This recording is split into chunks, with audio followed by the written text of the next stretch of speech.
I have my hand up between her ears, in the claw position, palm down. Stick my thumb in the left corner of her mouth where there are no teeth. Take this Churb's chain, pull up, stick it in, pull up on it. A lot of horses that are odd about their ears, I might even put their right ear in first, then their left ear. If they have a queer ear, that's the first one that's going in first. Put on the throat latch. Throat latch should be semi-snug, but not choking them. If I have driving horses, my throat latch should choke them because we don't ever want a bridle to come off on a driving horse. But that's a whole nother set of lessons I used to do. That's perfect. Now I'm going to do the Wyoming knot. We all remember how to do that? Keep flipping, man. The Wyoming knot, Bob, if you come over here. I learned this in Wyoming on the dude ranches because they don't use halters on anything. They go out and choose a horse, put a bridle on it, bring it in, throw the bridle reins around a big old fat wooden pole, saddle them up, do everything, and then they take the reins from this side, throw it over the top, from this side, not the other side. They grab the side of the bridle. I have halters too, so I don't mind. But they throw the side of the bridle, the halter, everything. I make a loop in it, push it underneath everything, and then pull the ends through. You know why I do that? Look, there's nothing under here. Look, if she goes to pull back, her own reins aren't going to pull against the horn and pull on her mouth and really make her go back. There's nothing to get hooked on anything. When it's time for me to go, I take a hold of that, pull it, flip it over.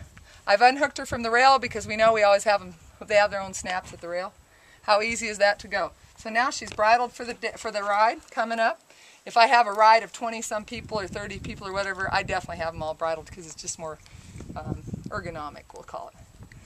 Pulling my reins through, can't come out, can't hook on anything.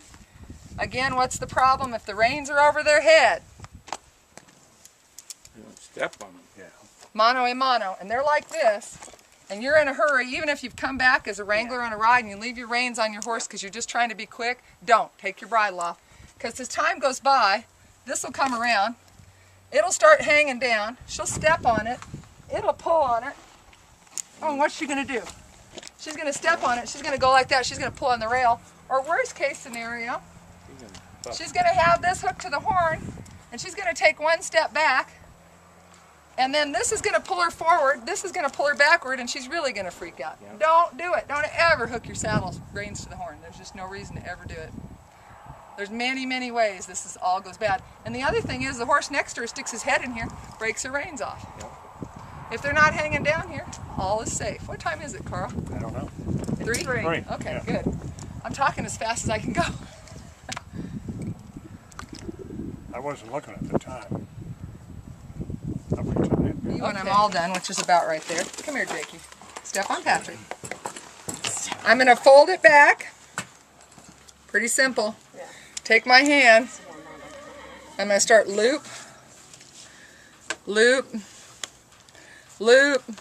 And it doesn't really matter if you have just the right amount, because I can always pull some more from here to make it longer to get rid of all this tail. Or, in this case, it was a little too long. I go pull like that, and it's up. I never want them hanging any lower than that. I call it a choya magnet. If it's swinging like this, or a lead rope swinging, swing into a choya, swing back into the horse. I'm going to make sure that it's kind of where I want it to be. See how much about like that? I'm going to go like that. I'm going to start to make the loop. This is a really long rope. I have to make a really long one. Most of them you get about 4 turns out of it. Lead rope. I should swipe that. It's a very nice lead rope. You can't tie a horse with it because it would break, but it's really, this is the kind of lead rope you want to have in your safety bag because you can walk up, hook this on a little kid. I made that same E, and all I'm going to do is do a half a bow. If my horse gets in trouble, I can go up and go just like that. He's undone. It's never solid tied to anything. And the neat part is, we'll go up, we'll make the bow like that. And to keep the horses from undoing themselves, because they all do, don't they, Melissa? Every horse knows how to undo this. I put the tip through. And sometimes if I have a really long rope, excuse me, ma'am, we're on Wrangler orientation. Where's your clothes? Does this remind you of the first day at Cabriolet Carriages? Remember we had to tie knots? I tied a horse up to something like that. And did you pull somebody's... Remember that? And somebody... Bomber! This is my best friend Joanne for 35 years. Hi, Joanne. And she does wonderful facials, and I need to see you desperately. Tomorrow's a great day. You got any time? Hitching with the end of the rope on the bottom half, flip over it. Then I'm going to flip over it again, Then I can flip over it again until I've got rid of all my spare. It's just a hitch. It's just like knitting. I'm on the end of a knitting needle. Hitch, hitch, hitch. Why are you off work?